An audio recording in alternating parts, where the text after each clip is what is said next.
श्री गुरुदेव भगवान की जय। श्रीमद् भगवद गीता के चतुर्थ अध्याय में इंद्रिय संयम रूपी यज्ञों का वर्णन करते हुए अनेक प्रकार के यज्ञों का 12 प्रकार के यज्ञों का वर्णन भगवान ने बताया है। इसमें ब्रह्म यज्ञ, देव यज्ञ, ज्ञान यज्ञ, इंद्रियों का संयमन यज्ञ, शब्दादि विषयों को इंद्रियों में हवन करने का यज्ञ आदि का वर्णन किया। अब 27वें श्लोक में भगवान आत्म संयम रूप यज्ञ का वर्णन करते हैं।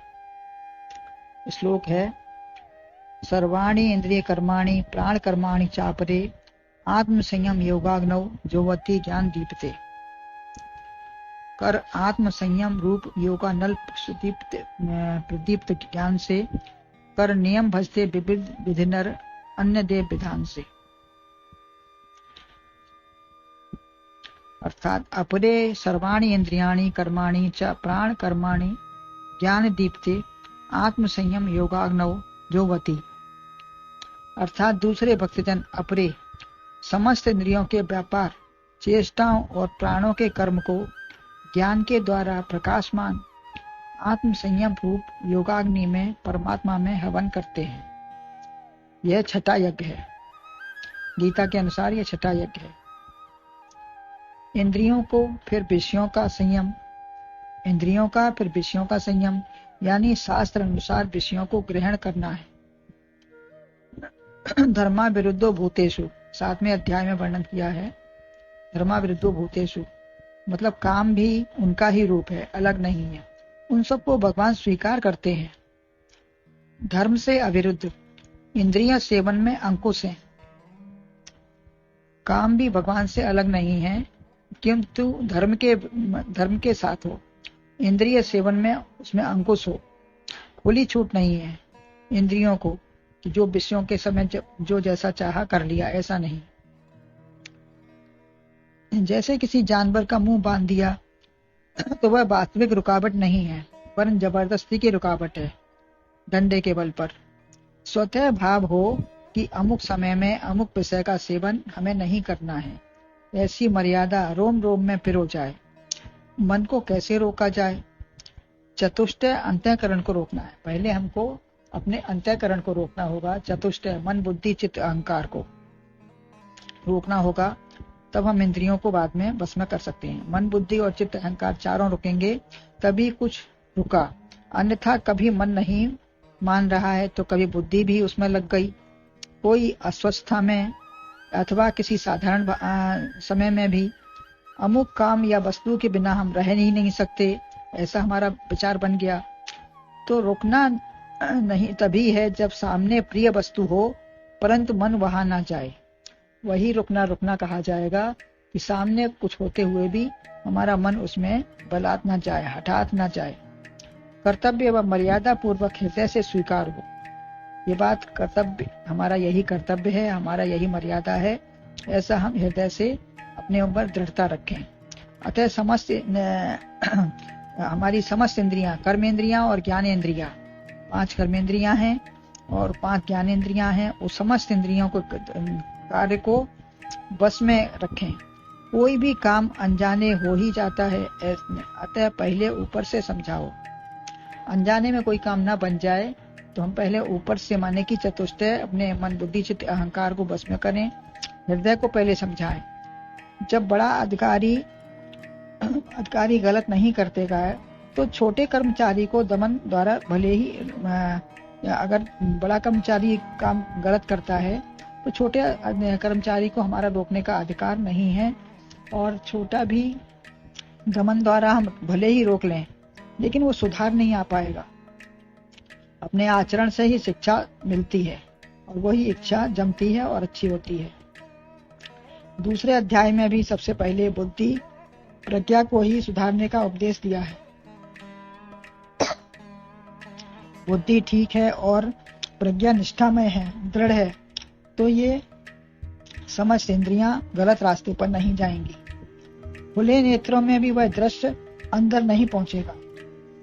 हमारे सामने कोई भी दृश्य आ रहा है लेकिन हमें अंदर नहीं जाने को, अंदर प्रवेश नहीं होगा उस दृश्य का। और कोई भी बात या दृश्य हमें विकार नहीं दे सकता। अंतःकरण की पवित्रता से इंद्रियां, मन सब पवित्र होती हैं। जैसे गोपियों ने यमुना पार जाने के लिए रास्ता मांगा, तो भगवान ने उसको उपाय बताया कि आप यमुना से प्रार्थना करो कि यदि दुर्वासा ऋषि घास खाते हों तो यमुना जी हमें पार जाने का रास्ता दे दें। तो ये गोपियां पार हो गई, यमुना जी ने रास्ता दे दिया। इसमें गोपियों को संदेह भी हुआ कि इतना खाने के बाद कैसे हो गया।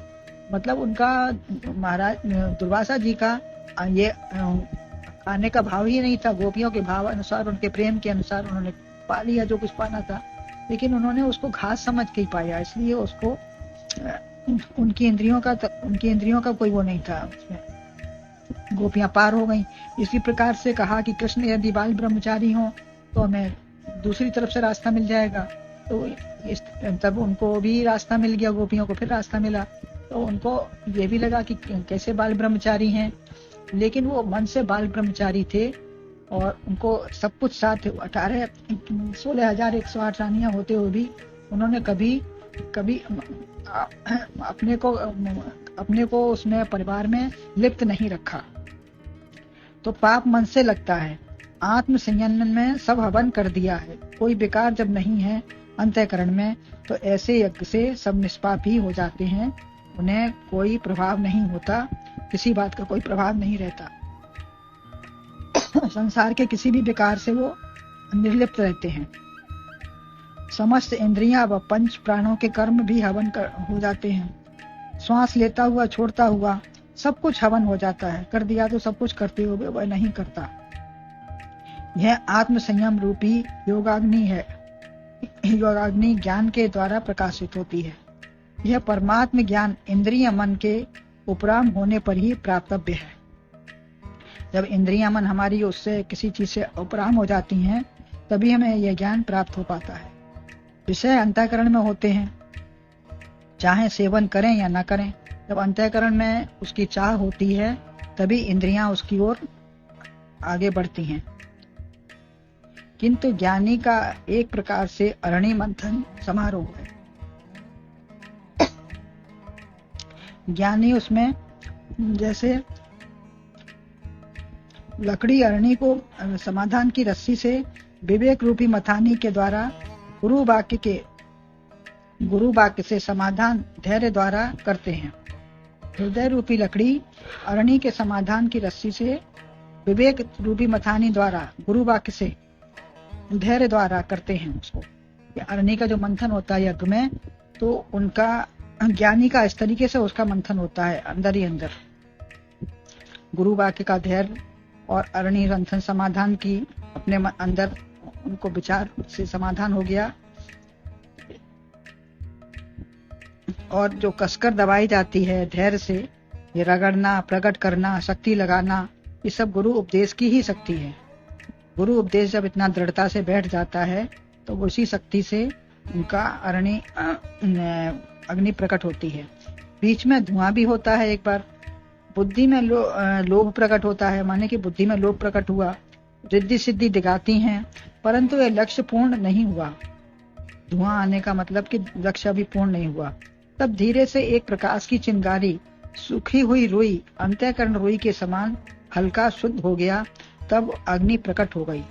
उसमें प्रकाश की चिंगारी के लिए सूखी हुई जैसे रुई रखी जाती है, उसी प्रकार से अंतःकरण की को रुई के समान हल्का करके, शुद्ध करके तब अग्नि प्रकट होती है। जब अंतःकरण शुद्ध हो जाता है, तब वो अग्नि अंदर से ज्ञानाग्नि प्रकट हो जाती है। वही प्रसन्नता हुई, वही ब्रह्मानंद है और साक्षात्कार का रस पूर्ण आनंद है। जीवन भर यज्ञ का प्रोडास बचा हुआ भाग प्राप्त करते हैं। फिर हमें जीवन भर उसी यज्ञ का बचा हुआ प्रोडास भाग हमको प्राप्त होता है। आनंद रूपी जीवन हो जाता है। सभी यज्ञों का लक्ष्य एक ही है। जब सबका समाधान व एकता होती है, तभी परमात्म रूप ज्ञान की एक रूपता प्रकट होती है और उसी एक रूपता में हमें समरसता, समता हमारे लक्ष्य की प्राप्ति हो जाती है, जो जीवन का लक्ष्य है। ये सभी यज्ञ हमें परमात्मा की प्राप्ति के लिए होते हैं। देव भगवान की जय।